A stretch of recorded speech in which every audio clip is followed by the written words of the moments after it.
I found a secret storage unit in my husband's name and found something I could never forget. My husband, Decker, was the most boring man alive. In 12 years of marriage, his biggest surprise was switching from wheat bread to sourdough. So when I found the storage unit receipt in his jacket pocket, my first thought was that he'd finally bought the golf clubs he'd been obsessing over. The receipt was dated 3 months ago. Monthly payments of $240 for Unit 47B at Westfield Storage. I'd never heard him mention it. But then again, Decker kept his hobbies to himself. Maybe he was planning some grand gesture for our anniversary. I almost threw the receipt away, but something nagged at me. We shared everything: bank accounts, credit cards, Amazon passwords. Why would he get a storage unit without telling me? That Thursday, while Decker was at his mother's house, I drove to Westfield Storage. The facility looked like a prison, rows of beige metal doors behind chain link fencing. I told the manager I was Decker's wife and needed to check on our unit. "Oh, you're Mrs. Brennan," he said, squinting at his computer screen. "Your husband's been real particular about that unit. Said nobody else should ever go near it, not even family." My stomach twisted. "Well, he asked me to grab something for him." The manager shrugged and handed me a key. Unit 47B was in the back corner, away from the main walkways.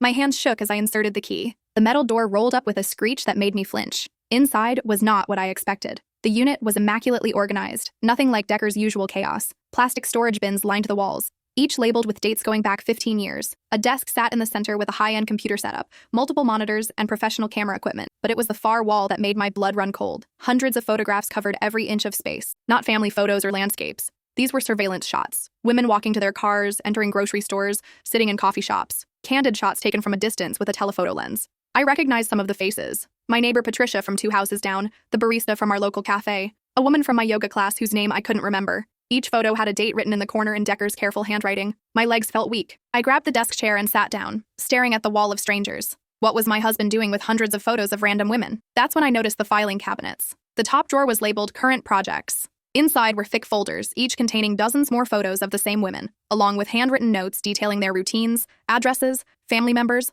work schedules. Patricia's folder was 3 inches thick. Decker had documented her morning jogs, grocery runs, book club meetings. He knew her daughter's school schedule, her husband's business trips, even which nights she walked her dog alone. The notes were written in a clinical, detached style that made my skin crawl. Subject: leaves for work at 7:47 a.m. every Tuesday. Takes lunch break at Panera. Always sits by the window. Vulnerable window. 8:15–8:30 p.m. when taking garbage to curb. I was reading about a stranger's life through my husband's obsessive documentation. That's when I heard footsteps outside the unit. I froze. Patricia's file clutched in my trembling hands. The footsteps were getting closer, the distinctive squeak of sneakers on concrete. My heart hammered against my ribs as I realized I'd left the storage unit door wide open. Anyone walking by could see me inside. The footsteps stopped right outside Unit 47B. "Can I help you?" a gruff voice asked. I spun around to see a security guard peering into the unit. He was younger than I expected, maybe mid-20s, with suspicious eyes that swept over the photography equipment and wall of pictures. "I'm Mrs. Brennan," I managed, my voice sounding strange and high-pitched. "This is my husband's unit." The guard's expression shifted from suspicion to confusion. "Your husband told us specifically that no one else should have access.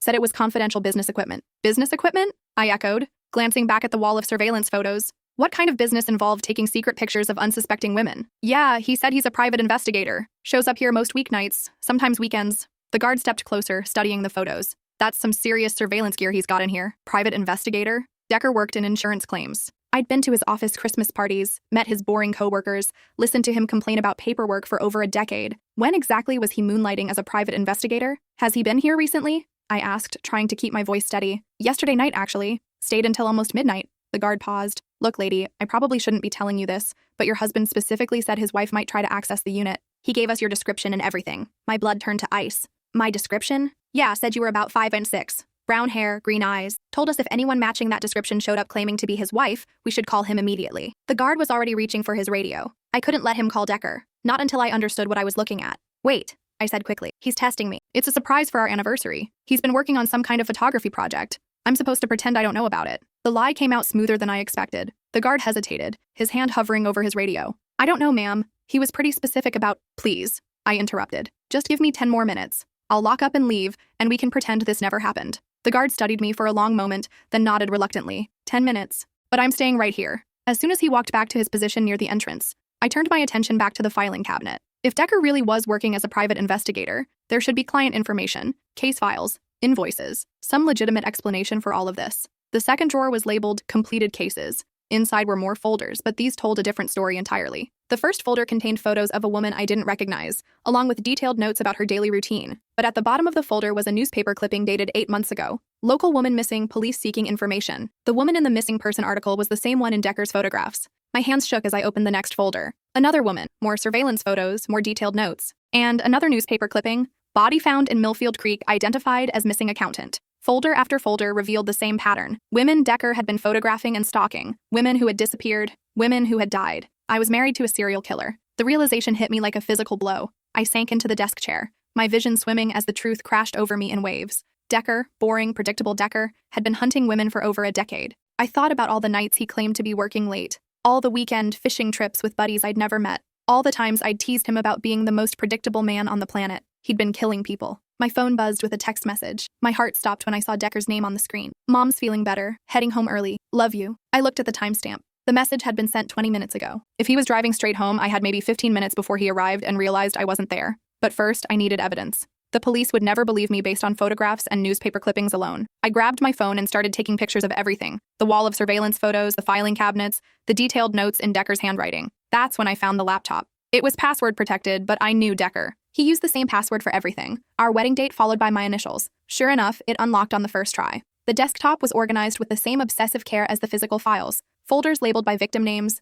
dates, locations. I clicked on one at random and my stomach lurched. Video files. Hours and hours of video footage showing women going about their daily lives, completely unaware they were being watched. Decker had been filming them through windows, following them with hidden cameras, documenting their every move, but the videos went beyond surveillance. I clicked on a folder labeled Final Sessions, and immediately regretted it. The videos showed Decker's victims in what looked like a basement or warehouse. They were tied up, terrified, pleading for their lives. And Decker's voice, cold and clinical, asking them questions about their routines, their fears, their families. I slammed the laptop shut and ran for the storage unit door. I was going to be sick. The security guard looked up as I stumbled past him. You okay, ma'am? I couldn't answer. I made it to my car just as my phone rang. Decker's name flashed on the screen. I let it go to voicemail, my hands too shaky to answer. The voicemail was casual, loving. Hey, babe. Just wanted to let you know I'm about 10 minutes from home. Hope you had a good day. Love you. 10 minutes. I needed to get home, act normal, figure out what to do next. But how do you act normal when you've just discovered your husband is a monster? I drove home in a daze, my mind racing with fragments of memory. Had there been signs?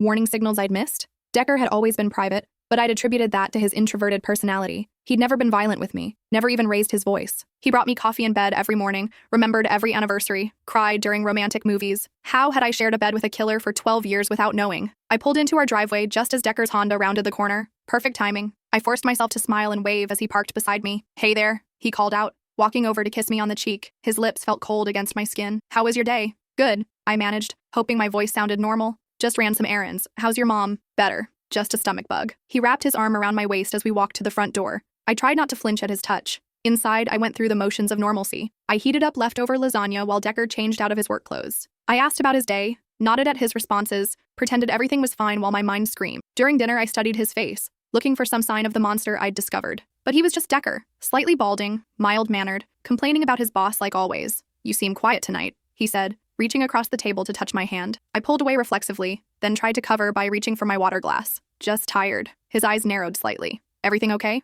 Of course. Why wouldn't it be? We stared at each other for a moment. I wondered if he could see the knowledge in my eyes, if my face betrayed what I'd discovered. But then he smiled, the same warm smile I'd fallen in love with 15 years ago. No reason. You just seem a little off. After dinner, Decker settled into his recliner to watch the news while I loaded the dishwasher. My hands moved automatically while my mind raced. I needed to call the police, but I couldn't do it from the house. I needed more evidence. I needed a plan. I'm going to take a bath, I announced, needing to get away from him. Okay, babe. I'll probably be in bed by the time you're done. Upstairs, I locked the bathroom door and sat on the edge of the bathtub, trying to process what I'd learned. The man I'd been married to for over a decade was a predator. He'd been living a double life so complete, so perfectly compartmentalized, that I'd never suspected anything. I thought about Patricia, my neighbor. She was in his current projects file. Did that mean she was in danger? Should I warn her? Call the police right now? But what if I was wrong? What if there was some explanation I wasn't seeing? Even as I thought it, I knew I wasn't wrong. The missing women, the newspaper clippings, the videos, it was too much to be a coincidence. I ran a bath to maintain the pretense, then sat on the toilet lid and opened my laptop.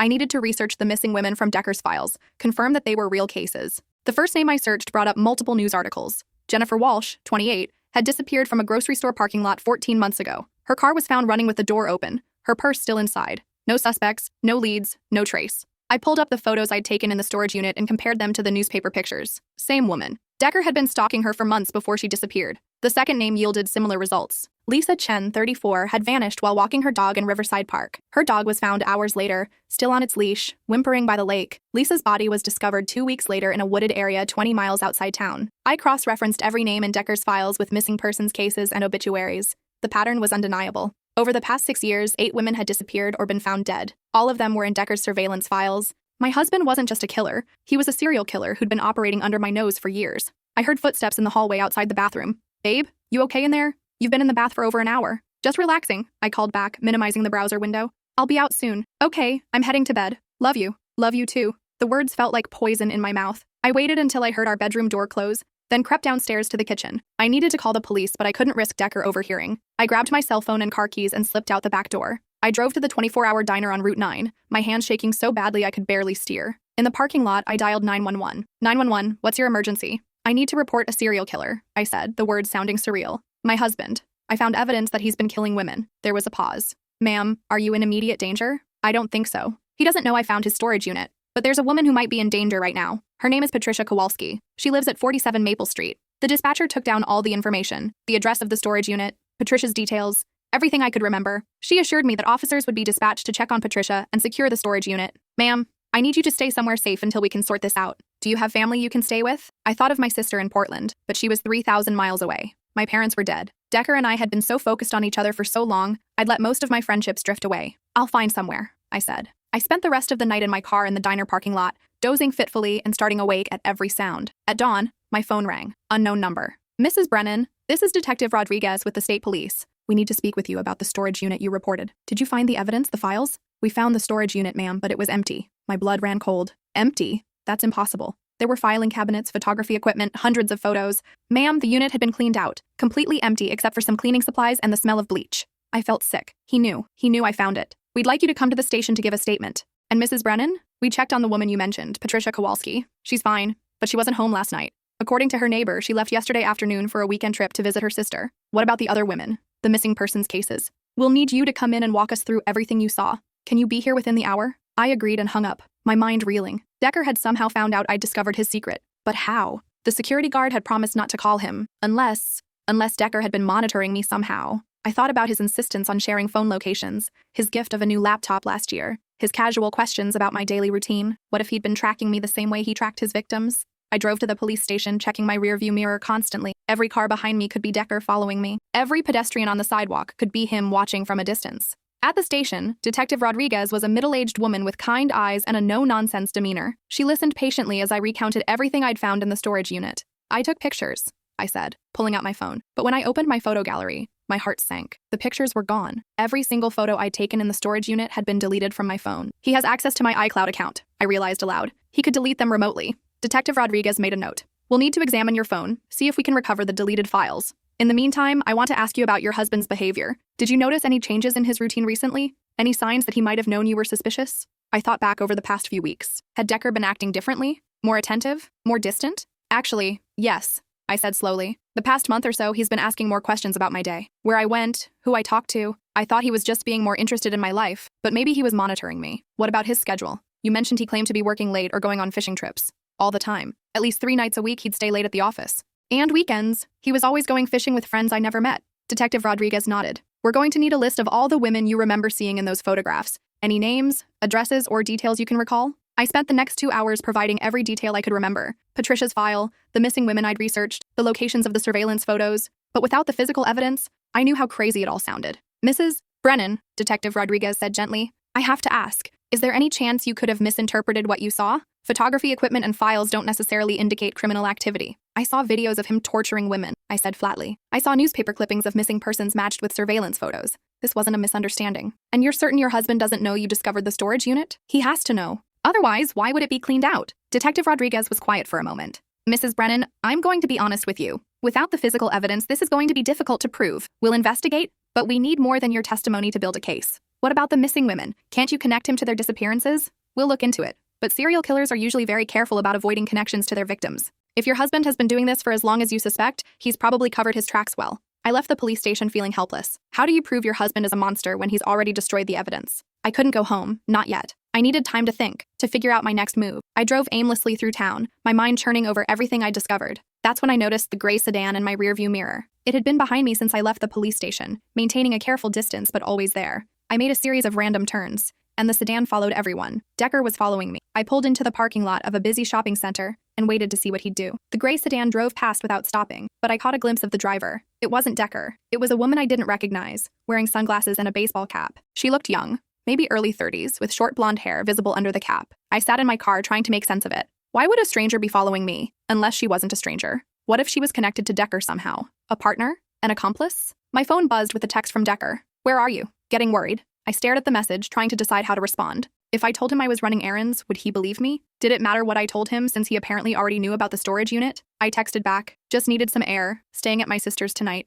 The response came immediately. "What's wrong? You've been acting strange." "Nothing's wrong, just need some space." "Space? Babe, you're scaring me. Did I do something?" I almost laughed at the absurdity of it. "Did you do something? You've been murdering women for years." "I'll call you tomorrow," I texted back, then turned off my phone. I drove to a motel on the outskirts of town and paid cash for a room. The clerk, a bored-looking teenager, barely glanced up from his magazine as he handed me the key. In the musty motel room, I sat on the bed and tried to figure out what to do next. The police couldn't help me without evidence. I couldn't go home. I couldn't prove Decker was a killer, but maybe I didn't need to prove it. Maybe I just needed to stop him. The thought came out of nowhere, but once it took root, I couldn't shake it. How many more women would die while I tried to convince the police? How many more Patricia Kowalskis were in his files, marked for death? I turned my phone back on and called the storage facility. "This is Mrs. Brennan," I told the manager. "I need to know if my husband has been to his unit today." "Oh yes, he was here early this morning. Spent about 3 hours cleaning it out. Took multiple trips with his van." "Did he rent another unit?" "No, ma'am. He terminated the lease on 47B. Said he wouldn't be needing it anymore." So Decker had destroyed all the evidence and closed his base of operations. But that didn't mean he'd stopped killing. It just meant he'd gotten better at covering his tracks. I needed a new approach. The next morning, I drove to Patricia's house. She was back from her trip, watering plants in her front yard. "Hey, Patricia," I called out, trying to sound casual. "How was your weekend?" "Oh, hi. It was great, thanks. Visited my sister in Albany." She paused, studying my face. "Are you okay? You look tired." "I'm fine. Hey, I was wondering, have you noticed anyone taking pictures around the neighborhood recently? Maybe someone with professional camera equipment?" Patricia's expression grew concerned. "Actually, yes. About a month ago, I saw a man with a big camera down by the park. I thought he might be a nature photographer or something, but he seemed to be focusing on the jogging path more than the trees." My stomach dropped. "Did you get a good look at him?" "Not really. Medium height, brown hair, driving a dark blue van." "Why? Should I be worried?" "A dark blue van." Decker drove a Honda sedan, but I'd never paid attention to what vehicles he might have access to through his job. "Just curious," I lied. "I've been thinking about hiring a photographer for some family portraits." That afternoon, I parked across from Decker's office building and waited. At 5:30, employees began streaming out of the exits. I watched for Decker, but also for any sign of a dark blue van. At 6:15, I spotted him walking toward the parking garage.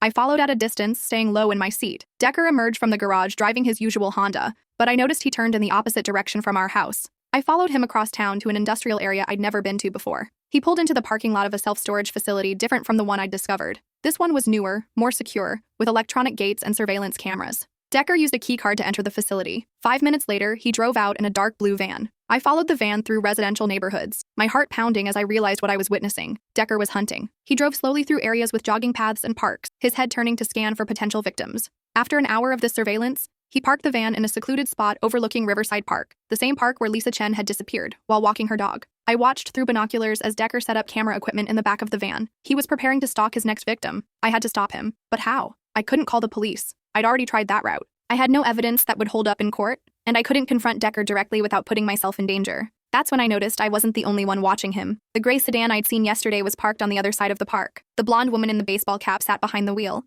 also watching Decker through binoculars. Who was she? Why was she following both of us? I decided to find out. I waited until Decker was focused on his camera equipment, then crept across the park to the gray sedan. The blonde woman was so intent on watching Decker that she didn't notice me approach until I tapped on her passenger window. She jumped, then rolled down the window slightly. "Who are you?" I asked. The woman studied me for a moment, then made a decision. "Get in." Against my better judgment, I opened the passenger door and slid into the seat beside her. Up close, I could see she was older than I'd initially thought. Mid-30s, with intelligent blue eyes and a scar running along her left jawline. "You're Vivian Brennan," she said. It wasn't a question. "How do you know my name?" "Because I've been tracking your husband for 2 years." She lowered her binoculars and turned to face me fully. "My name is Celia Martinez. Decker killed my sister." The words hit me like a physical blow. "Your sister?" "Jenny Walsh. She disappeared from a grocery store parking lot 14 months ago." Celia's voice was steady, but I could hear the pain underneath. "The police gave up after 6 months. Said there wasn't enough evidence to pursue any leads. So I started investigating on my own." Jenny Walsh. I remembered her from Decker's files. One of the completed cases. How did you connect him to your sister? Celia reached into the back seat and pulled out a thick folder. Security camera footage from the grocery store showed a dark blue van in the parking lot around the time Jenny disappeared. I spent months tracking down every blue van in the area. Your husband's was the only one registered to someone without a solid alibi for that night. I stared at the folder, recognizing the same obsessive documentation style I'd seen in Decker's storage unit. You've been building a case against him. I've been building evidence the police wouldn't look for. And yesterday, when I followed you to the storage facility, I thought you were working with him. Working with him? Serial killers sometimes have accomplices, partners who help them select victims or dispose of bodies. When I saw you accessing his storage unit, I assumed. Celia trailed off. But then I watched you go to the police station, and I realized you just discovered what your husband really is. I felt sick all over again, thinking about how close I'd come to being suspected as an accomplice. What did you see in the storage unit before he cleaned it out? I didn't go inside. I was watching from a distance, trying to figure out what you were doing there, but I saw him arrive around midnight with cleaning supplies and garbage bags. Took him 4 hours to empty the place. He's setting up again, I said, pointing toward Decker's van. Different storage facility, same hunting pattern. Celia nodded grimly. I know. I've been watching him scout new locations all week. He's getting ready to kill again. We sat in silence for a moment, watching Decker adjust his camera equipment.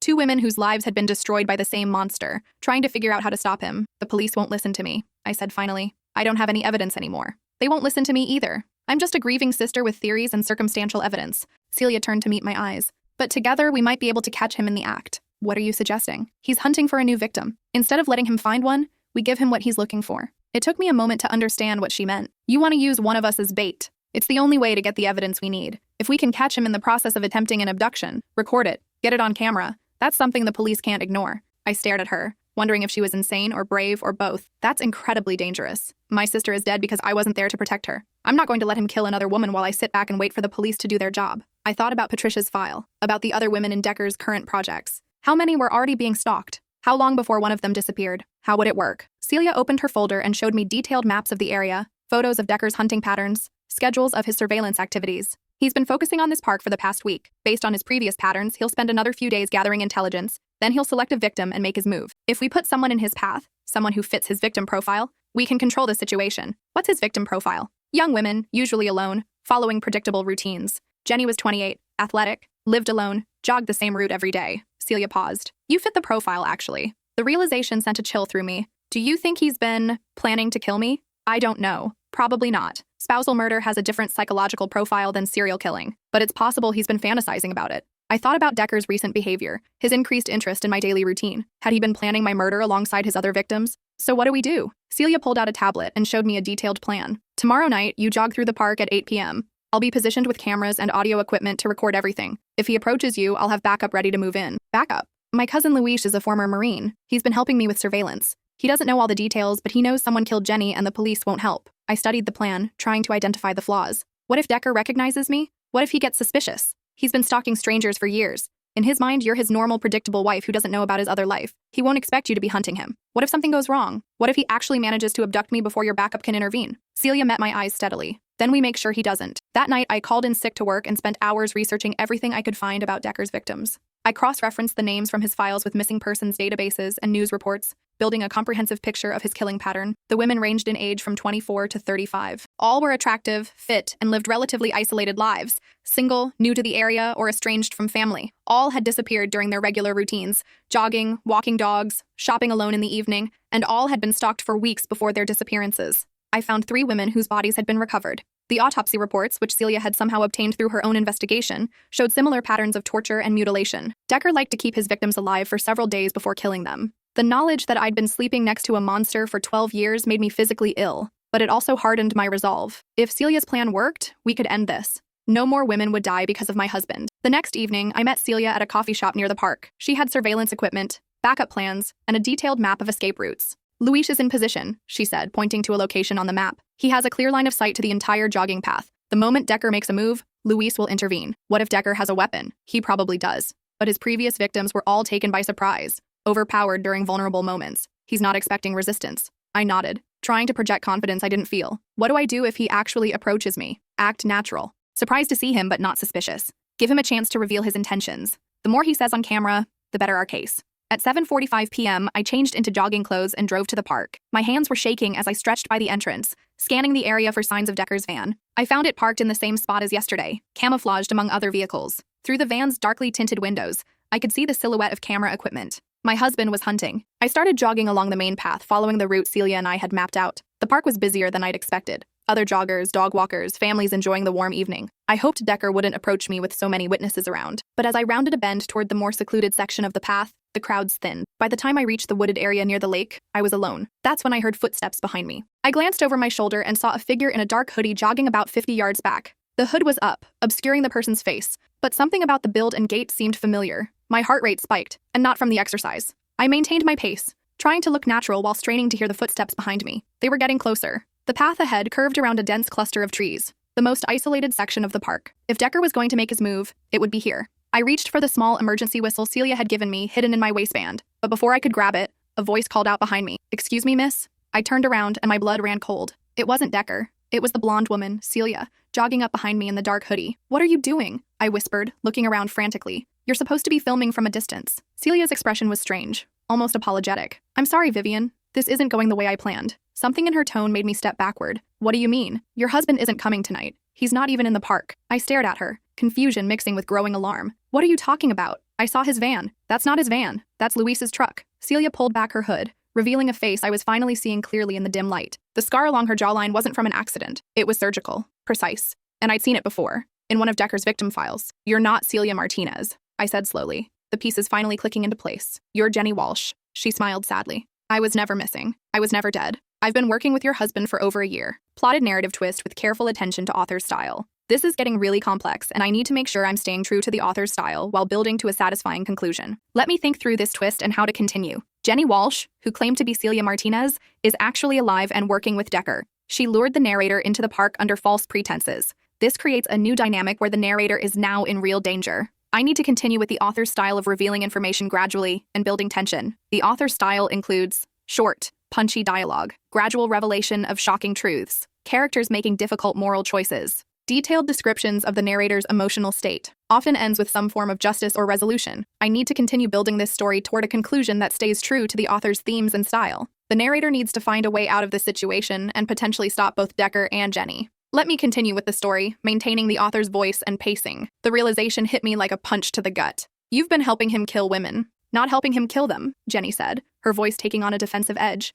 "Helping him find them. There's a difference." "Is there?" I backed away from her, looking for escape routes. The path behind us led back to the main park area, but it was over half a mile away. The path ahead continued deeper into the woods. "You don't understand," Jenny continued, keeping pace with me as I moved backward. "Decker saved my life. I was homeless, addicted, living on the streets. He found me, cleaned me up, gave me purpose." "Purpose? You help him murder innocent women. I help him find women who want to disappear, women who are already broken, already lost." Jenny's eyes had a fervent gleam that made my skin crawl. "He doesn't kill them, Vivian. He transforms them." I stared at her in horror. "Transform them into what?" "Into something better. Something pure. He takes away their pain, their fear, their mundane little lives, and he makes them eternal." The woman was completely delusional. Whatever Decker had done to her during her captivity, he'd broken her mind so thoroughly that she now believed his twisted philosophy. "Jenny, listen to me," I said, trying to keep my voice calm and reasonable. "My husband is a serial killer. He's been murdering women for years. You're a victim, not an accomplice." Her face hardened. "I'm not a victim. I'm a partner, and you're going to be our greatest success story." "What does that mean?" "It means Decker has been planning this for months. The storage unit you found, the files, he wanted you to find them. He's been manipulating you, preparing you for transformation." The words made no sense. "That's impossible. He cleaned out the storage unit, destroyed the evidence. He moved the evidence, changed locations, but he never stopped planning." Jenny smiled, and it was the most chilling expression I'd ever seen. "Your marriage has been dying for years, Vivian. You're depressed, isolated, going through the motions of a life you don't really want. Decker is going to free you from all of that. By killing me, by making you perfect." I turned and ran. Behind me, I heard Jenny curse and give chase. But I had a head start, and desperation gave me speed. I sprinted down the wooded path, branches whipping at my face, my heart hammering against my ribs. I needed to get back to the main park area, to witnesses, to safety. But the path seemed endless, and I could hear Jenny gaining on me. That's when I remembered the emergency whistle. I grabbed it from my waistband and blew 3 sharp blasts, the signal Celia and I had arranged for backup. But Celia was Jenny, and there was no backup coming. I was completely alone. The path forked ahead. One branch led back toward the park entrance, the other deeper into the woods toward the lake. I chose the path toward the entrance. But after 50 yards, I realized my mistake. This wasn't the main path. This was a maintenance trail that dead-ended at a utility shed. I was trapped. I spun around to find Jenny blocking my retreat, no longer bothering to pretend friendship. She was holding something in her right hand, a small device that looked like a taser. "I'm sorry it has to be this way," she said, advancing slowly. "But Decker was very specific about how to handle you if you resisted." "Where is he?" I asked, backing against the utility shed. "Waiting for us. He has a new workshop set up much better than the old storage unit. You'll love it." Jenny, please, you don't have to do this. We can get you help. Help? She laughed, a sound like breaking glass. I don't need help. For the first time in my life, I have purpose. I have love. Decker chose me over all the others. He didn't choose you. He broke you. Jenny's face twisted with rage. He saved me, and now I'm going to help him save you. She lunged forward with the taser. I dodged to the left, but my foot caught on a tree root. I went down hard, pain shooting through my ankle as I hit the ground. Jenny was on me immediately, pressing the taser against my ribs. Don't make this harder than it needs to be, she said. I grabbed a handful of dirt and leaves and threw it in her face. She jerked backward, cursing, and I rolled away from her. My ankle screamed in protest, but I managed to get to my feet. The utility shed door was unlocked. I yanked it open and stumbled inside, slamming it shut behind me and feeling for a lock or bolt. Nothing. The door had no way to secure it from the inside. I looked around desperately. The shed was small, filled with maintenance equipment, lawnmowers, pruning shears, bags of fertilizer, and in the corner, a rusty shovel. I grabbed the shovel just as Jenny kicked open the door. "Get away from me!" I shouted, brandishing the shovel like a weapon. Jenny stepped into the shed, taser ready. "Put that down, Vivian. You're only making this worse for yourself. Stay back." She took another step forward, and I swung the shovel. Jenny ducked, but the blade caught her shoulder, tearing through her hoodie and drawing blood. She screamed and dropped the taser, clutching her shoulder. I pushed past her and ran from the shed, ignoring the pain in my ankle. I had to get to my car, get to the police station, get help. But as I limped down the maintenance trail, I heard the rumble of an engine. Headlights swept through the trees ahead of me. A dark blue van was driving slowly along the main park road, searching. Decker had arrived. I veered off the trail and into the dense woods, crashing through underbrush and low branches. I couldn't outrun a vehicle, but maybe I could hide until they gave up looking. Behind me, I heard Jenny shouting, "She's here in the woods by the lake."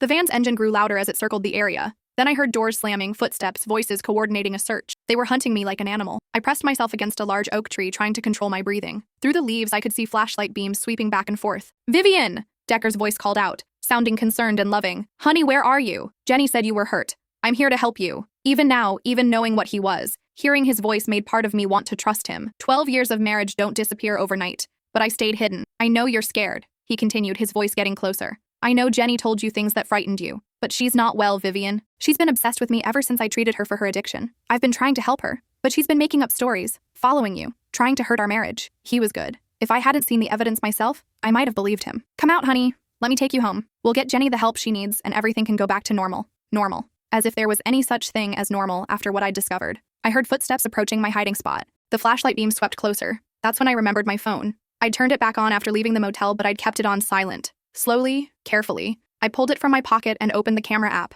If I was going to die tonight, I wanted there to be evidence. I started recording just as Decker came into view through the trees. He was walking slowly, flashlight in one hand, something else in the other, a syringe. "I found her," he called softly to Jenny. "She's right here." He hadn't seen me yet, but he was close. Too close. I held my breath and kept recording as he approached my tree. "There you are," he said, and his voice was completely different now, cold, clinical. The loving husband act was over. "You've caused quite a lot of trouble tonight, Vivian." He'd spotted me. I scrambled to my feet and ran, still clutching my phone. Behind me, Decker cursed and gave chase. I could hear him crashing through the underbrush, gaining on me. My injured ankle slowed me down, and the uneven ground made every step treacherous. Ahead, I could see the lake through the trees. If I could reach the water, maybe I could swim to safety. But as I broke through the tree line onto the small beach, I realized my mistake. The lake was surrounded by marshland on 3 sides. The only way out was back through the woods, where Decker was waiting. I was trapped. I turned to face him, still recording on my phone. If nothing else, there would be evidence of what happened here. Decker emerged from the woods, no longer bothering to hurry. He knew I had nowhere to go. 12 years of marriage, he said conversationally, walking slowly across the sand toward me. 12 years of pretending to be the man you wanted me to be. Do you have any idea how exhausting that was? You didn't have to pretend, I said, backing toward the water's edge. You could have just left me. He laughed. Leave you? Vivian, you were perfect, the ideal cover. A boring, trusting wife who never asked too many questions, never got suspicious, never interfered with my work. Your work? My calling. My art. His eyes gleamed in the moonlight. Each woman I transformed was a masterpiece. And you made it all possible by giving me the perfect camouflage of a normal life. I kept backing up until my feet were in the lake water. It was shockingly cold. But then you had to go and ruin everything, Decker continued. You had to find the storage unit, involve the police, make it complicated. So you set me up. You wanted me to find it. Eventually, yes, but not yet. I had at least 3 more projects planned before bringing you in. He held up the syringe. But Jenny convinced me it was time to move up the timeline. What's in the syringe? Something to help you relax. The transformation process is much easier when the subject isn't fighting it. I was waist deep in the lake now, but Decker kept walking forward, not hesitating to enter the water. You can't swim faster than I can, he said reasonably. And even if you could, where would you go? The lake is 2 miles across, and it's October. You'd die of hypothermia before you reached the other side. He was right, but I kept backing deeper anyway. Just come back to shore, Vivian. Let's do this with some dignity. That's when I heard the sirens. Distant, but getting closer. Someone had called the police. Decker heard them too, his face darkened with anger. Damn it, he muttered. Jenny said she'd disabled your phone. She tried to, I said, holding up my phone, still recording, but she missed the emergency beacon feature. It was a lie. I hadn't activated any emergency beacon, but Decker didn't know that. He looked back toward the woods, calculating. The sirens were definitely getting closer. It doesn't matter, he said finally. By the time they find us, it'll all be over. He lunged forward through the water, syringe raised. I dove backward, going completely under the freezing lake water. When I surfaced, gasping, Decker was almost on top of me. I grabbed a handful of lake mud and threw it at his face. He stumbled, wiping his eyes, and I swam away from shore as fast as I could. But he was right. He was stronger, and the cold was already sapping my energy. He caught up with me 50 yards from shore. His hand closed around my ankle, dragging me back toward him. I went under again, fighting to break free. That's when I felt the syringe pierce my shoulder. Whatever drug he'd injected began working immediately. My limbs grew heavy, my vision blurred. "That's better," Decker said, wrapping his arm around my chest to keep me afloat. "Just relax, honey. It'll all be over soon." He began swimming back toward shore, dragging me along. I tried to fight, but the drug made my movements sluggish and uncoordinated. We were almost back to the beach when I heard shouting from the woods. "Police? Show yourself." Multiple voices, flashlights sweeping through the trees. Decker cursed and pulled me behind a fallen log that jutted into the water. We were hidden from the shore, but I could hear the officers getting closer. "One word," Decker whispered in my ear, "and I'll hold you under until you drown. Understand?" I nodded weakly, the drug making it hard to think clearly. But I still had my phone. With the last of my coordination, I managed to text 911. "In lake behind log. Husband has syringe. Hurry." I hit send just as Decker noticed what I was doing. He grabbed the phone and threw it as far as he could into the lake. "You stupid bitch," he hissed. But it was too late. I could hear the officers spreading out along the shoreline, their radios crackling with coordination. "This is the police. We know you're out there. Come out with your hands visible." Decker looked around desperately. We were trapped behind the log, but the police hadn't spotted us yet in the darkness. "Here's what's going to happen," he whispered. "I'm going to swim around to the other side of the lake, and you're going to tell the police that Jenny attacked you and I came to rescue you. You got disoriented in the dark and thought I was trying to hurt you. They'll never believe that. They will if you sell it convincingly. And if you don't," he showed me the syringe, still half full of whatever drug he'd injected me with. "This will put you into a permanent coma. I'll tell them I found you this way, that Jenny poisoned you before she disappeared. Even drugged and hypothermic, I could see the flaw in his plan. What about Jenny? She'll tell them the truth." Decker's smile was cold. "Jenny had an unfortunate accident while you two were fighting. She won't be telling anyone anything. He'd killed her. His supposed partner, his chosen one. He'd murdered her the moment she became inconvenient." "You're insane," I whispered. "I'm practical." He prepared to slip away from the log. "Remember, I'm the hero who tried to save you from a deranged stalker. Sell that story, and you might live through this." But as he started to swim away, something large splashed into the water nearby. A police diver, then another. They'd brought an entire underwater search team. "There!" one of the divers shouted, spotting us behind the log. "2 people in the water!" Suddenly, the lake was full of light and activity. Rescue boats, more divers,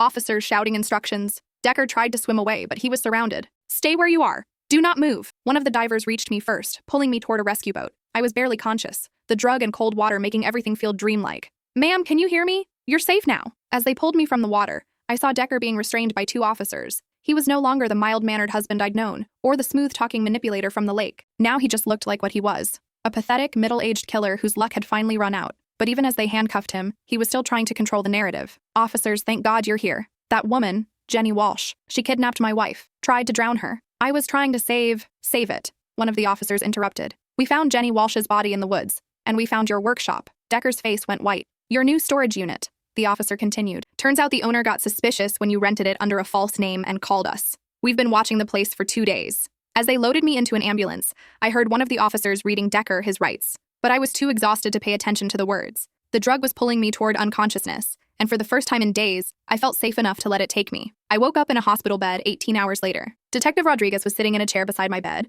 along with an FBI agent named Williams who specialized in serial crimes. "How are you feeling?" Rodriguez asked. "Like I was hit by a truck." My throat was raw from the lake water. "Is he in custody?" Agent Williams confirmed. "We found his new workshop, a rented warehouse outside town. The evidence there, combined with your testimony and the video on your phone, gives us enough to charge him with multiple murders." "My phone survived?" "One of our divers retrieved it from the lake. Water damage, but the video file was recoverable." Rodriguez leaned forward. "That recording you made in the woods is going to be crucial evidence. Your husband confessed to years of murders, thinking there would be no witnesses." I closed my eyes, remembering Decker's cold voice as he described his art. "What about the other women? His victims?" Agent Williams consulted a folder. "We've identified 8 confirmed victims over the past 6 years, and we're investigating 3 more cases that might be connected. Your husband kept detailed records of everything. Locations where he disposed of bodies, personal items he took as trophies, even video recordings of the murders. He recorded them? Extensive documentation. His lawyer is already talking about an insanity plea, but the level of planning and organization we found suggests he knew exactly what he was doing." Detective Rodriguez cleared her throat. "Mrs. Brennan, I owe you an apology. When you first came to us with your story, we should have taken it more seriously. If we'd acted faster, Jenny Walsh might still be alive, I finished. Possibly. Although given the extent of psychological manipulation your husband inflicted on her, she might have been beyond help. I thought about Jenny's fervent belief that Decker was saving women by killing them. Some forms of damage couldn't be undone. What happens now? The district attorney is seeking the death penalty, Agent Williams said. With the evidence we have, it should be a straightforward case. Your husband will never hurt anyone again. Over the following weeks, as I recovered physically and tried to process what had happened psychologically, the full scope of Decker's crimes became clear. The FBI found the remains of 12 women buried in various locations around the state. Decker had been killing for nearly a decade, perfecting his methods, becoming more sophisticated in his victim selection and disposal techniques. The media coverage was intense. "Suburban serial killer," the headline screamed. "The monster next door." Reporters camped outside my house, wanting to know how I could have lived with a killer for 12 years without knowing. I asked myself the same question. Looking back, there had been signs. Decker's insistence on separate bank accounts for financial independence, his tendency to work late without specific explanations, the way he'd discourage me from developing close friendships or maintaining contact with my family. But the signs were subtle, woven into the fabric of what seemed like a normal marriage. Decker had been methodical in creating his cover identity, and I'd been the perfect unwitting accomplice, isolated, trusting, and content with a superficial relationship that didn't probe too deeply into his inner life. The worst part was the guilt. While I'd been complaining about our boring marriage, women were dying. While I'd been going through the motions of suburban life, Decker had been hunting. The trial began 6 months later. I testified for 3 days, walking the jury through my discovery of the storage unit, the files, the videos. The prosecutor used my phone recording extensively, playing Decker's confession over and over until the courtroom was silent with horror. Decker's defense team tried to paint him as mentally ill, a victim of childhood trauma who couldn't control his actions. But the evidence of premeditation was overwhelming. The detailed planning, the false identities, the methodical disposal of evidence. It all pointed to a man who knew exactly what he was doing and simply didn't care. The jury took 4 hours to find him guilty on all counts. The judge sentenced him to death, with the possibility of life without parole, if the death sentence was overturned on appeal. As they led Decker away in shackles, he looked directly at me for the first time since his arrest. "You destroyed everything," he said, his voice filled with cold rage. "We could have been perfect together." Even at the very end, he still believed his own twisted narrative. I moved out of our house the day after the sentencing. I couldn't bear to live surrounded by memories of our fake marriage, knowing that while I'd been sleeping beside him, he'd been planning his next murder. I sold everything we'd owned together and used the money to start a foundation for families of murder victims. I wanted something positive to come from the horror, some way to help other people navigate the impossible aftermath of losing someone to violence. My sister convinced me to move to Portland, where she helped me find a job and start rebuilding my life. Therapy helped, though the nightmares took months to fade. 2 years later, I received a letter forwarded from my old address. No return address, but I recognized the handwriting immediately. Decker had been writing to me from death row. I almost threw the letter away without reading it, but curiosity won. "Vivian," it began, "I want you to know that I forgive you for betraying me. I understand that you were frightened, that you didn't comprehend the beauty of what we were creating together. In time, you'll come to see that everything I did was out of love. Love for you, love for the women I transformed, love for the perfect aesthetic of death itself. I'm appealing my conviction, and when I'm free,